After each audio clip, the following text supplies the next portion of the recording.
אוקיי, אם אתם רוצים עכבר כאילו מגניב כמו שיש לי כאן, כמו שאתם רואים, אז תעקבו אחרי ההוראות. יהיה לכם קישור בתיאור לאן שצריך להיכנס. בקיצור, אתם פותחים את הקישור כאן. בדרך כלל העכבר שלכם יראה ככה. אם אתם רוצים את העכבר שלי או משהו, אז תיכנסו לזה. אתם לוחצים, שנייה. ומחפשים איזה עכבר כאן. למשל, אני אבחר את העכבר הזה, אז תראו מה אני אעשה. אני לוחץ על דאונלוד, ואז מחכה שזה יוריד. אוקיי, זה מוריד, פותח בתיקייה, ושם את זה בשולחן עבודה. לאחר ששמתם את זה בשולחן עבודה, אתם מורידים את שתי אלה.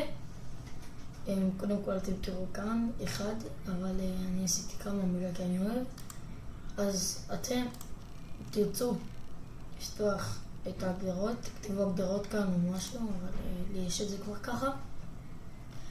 ואז אם אתם רואים, אם אתם בווינדוס 11, כאילו 10, אז יהיה לכם כאן באמצע, אז אתם לוחצים על התאמה אישית, ואחר כך כאן ערכות נושא. מה זה אומר? כאילו, לא, אני לא יודע מה זה אומר, אבל תיכנסו לזה.